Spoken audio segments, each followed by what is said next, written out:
guys, welcome back to the channel and thank you so much for clicking on today's video. I hope that you guys have enjoyed episode 6, Love Shack of the L Word Generation Q season 2, and that is what we're going to be discussing today. There was no press screening of this episode, so I watched it live with everyone else. So this is a quick little review letting you know my thoughts. And I will also do a trailer breakdown after this, so check in the description box down below for a link or cards above or at the end. And let's get into today's episode. So as I always do, we're going to break down our characters and discuss each one. So starting out, I'm going to go over Sophie, and everybody is kind of coupled up in this episode. So we're going to be jumping around a little bit.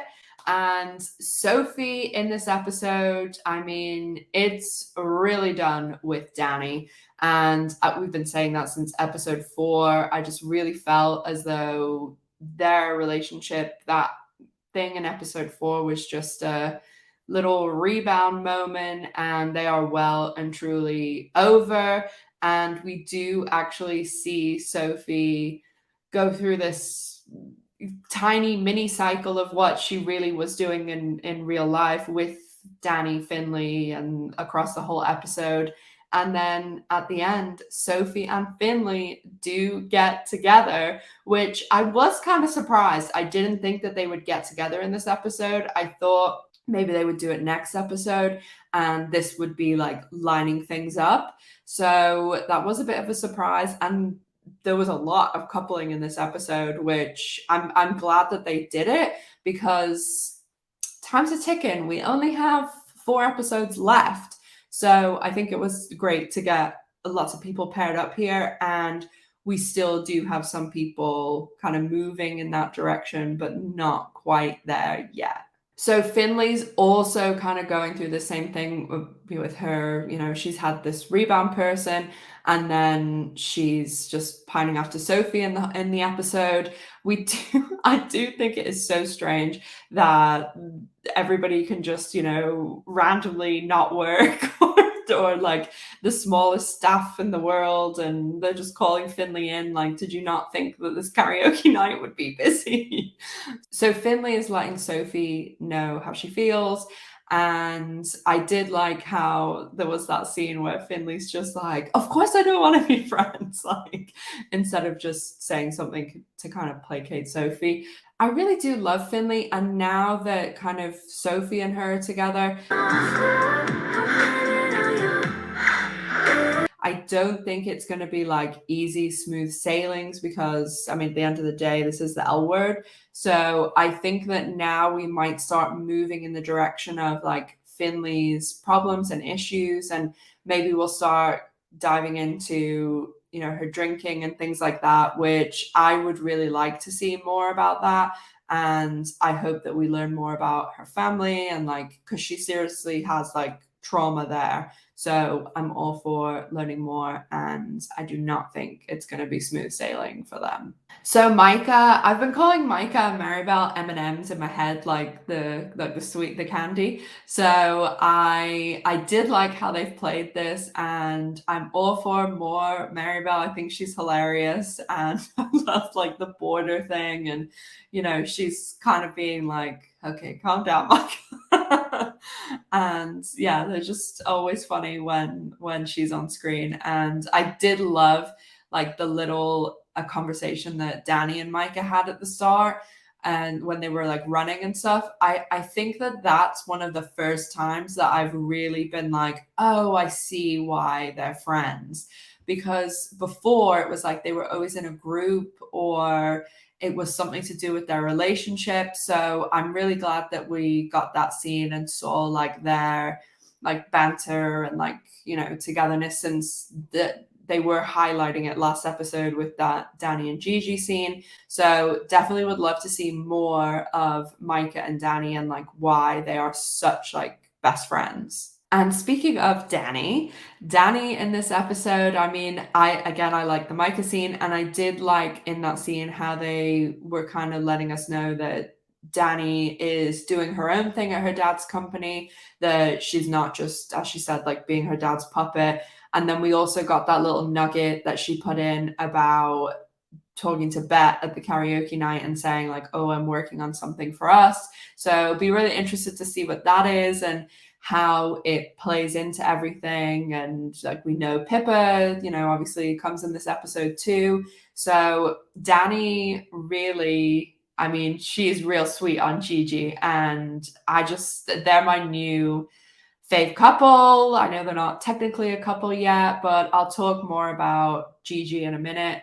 And I want Dani to just, the Sophie thing now that it's, well, I mean, this was episode 6. Like, again, we've only got 4 episodes. So I just really hope the Sophie Dani thing, like, it's done now. And Sophie and Finley, like, they're obviously going to go and be together. So yeah, Dani, I just want her moving towards Gigi, moving along.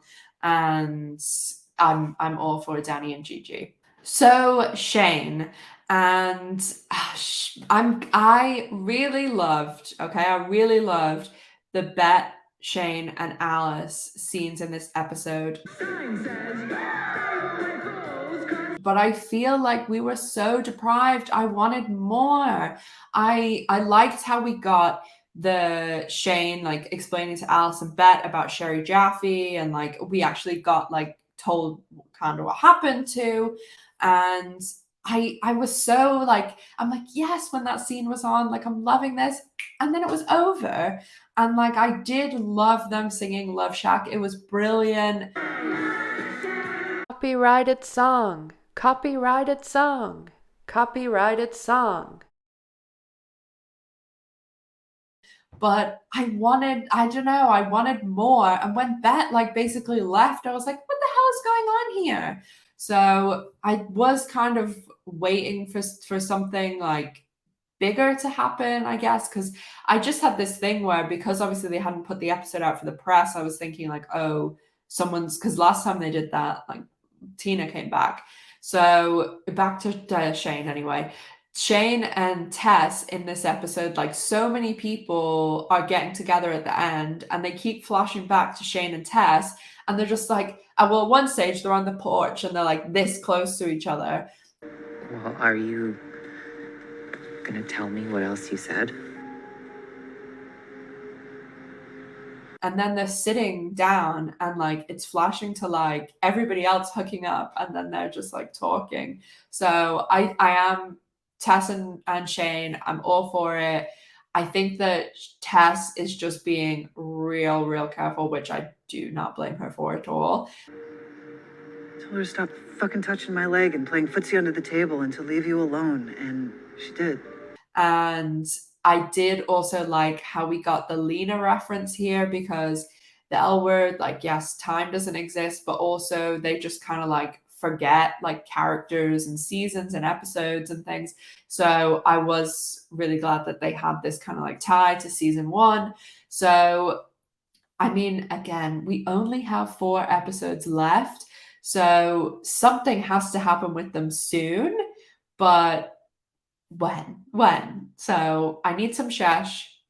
Let's get it going. Come on. Alice in this episode, boy, Alice and Tom finally get together, and there's something very important to talk about here, like extremely important, and that is the fact that I do not believe that we have a name for Tom and Alice, because we can't use Talus, because that is an insult to Tasha. We can't reuse a name.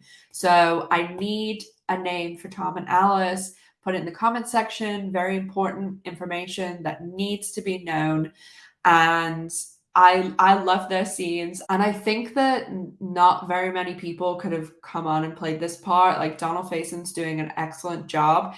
And I love the scene where they're like hooking up, because it was really well done and hot. And I think that the sex scenes that they do on Gen Q are really good.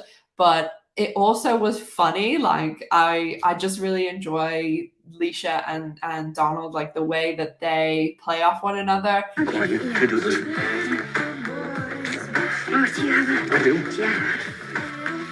And I have been all for Tom being with Alice. I think that it's going to be really interesting.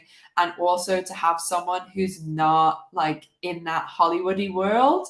So yeah, definitely all for Tom and Alice, and I can't wait to see Alice tell Ben Shane that they got together. So Gigi, I mean, can we all please take a moment of silence for GiBette, because my heart is breaking.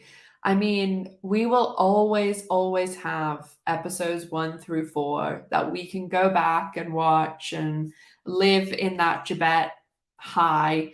And will we ever get that high again? I mean, we thought that we were only going to get GiBette for 1 episode, and then we're like, oh, we're going to get 2. And then they gave us 4 solid episodes of GiBette. So the lesbian gods giveth and taketh away. So I'm very upset by GiBette splitting. I mean, the only thing that could heal my heart is Diggy getting together or Bette and Tina getting together. But that is just a dream for another day, because yeah, that's complicated.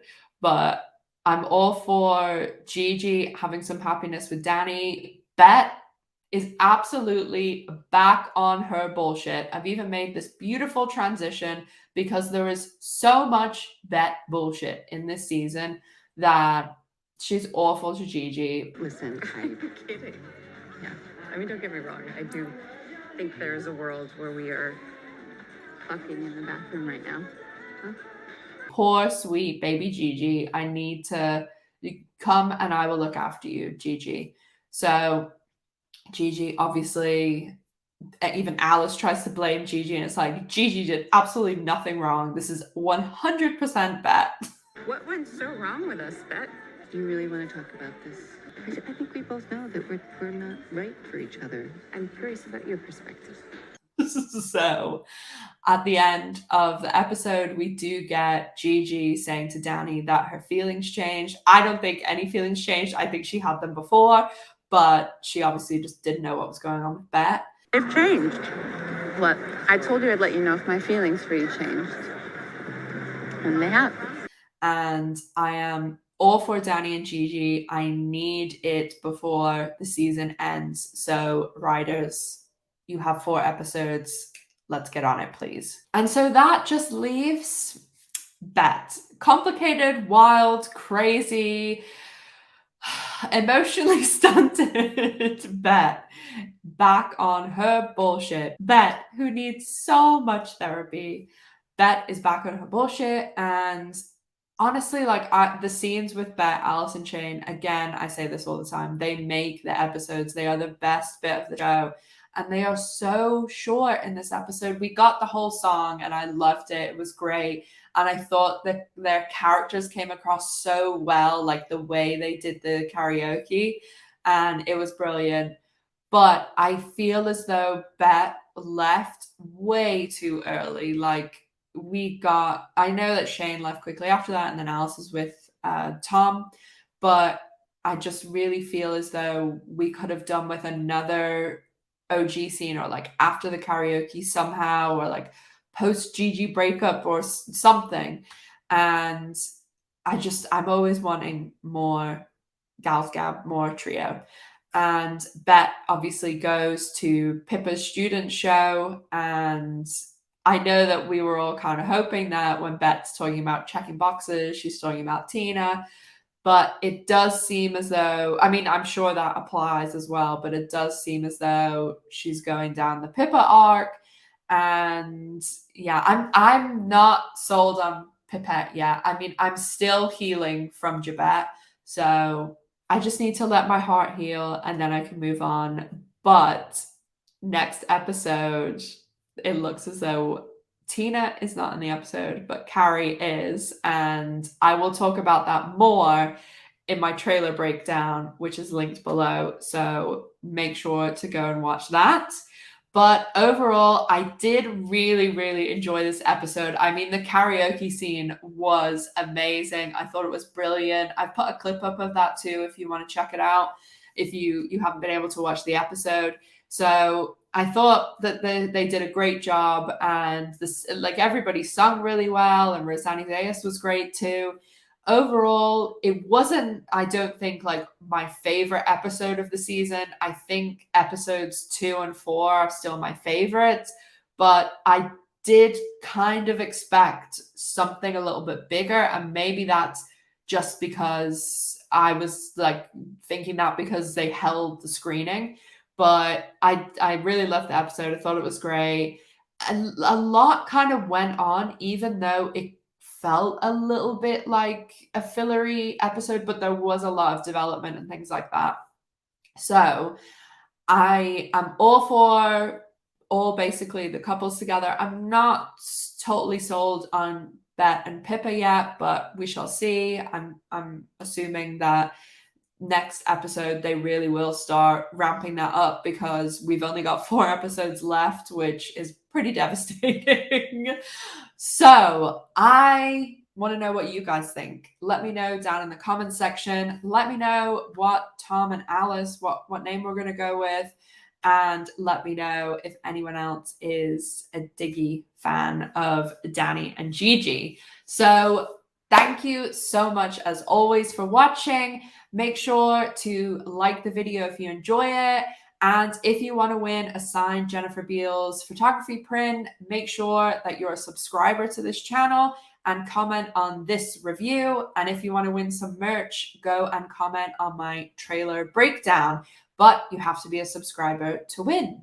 So make sure to check out my merch store. Check me out on all of my social medias and Patreon.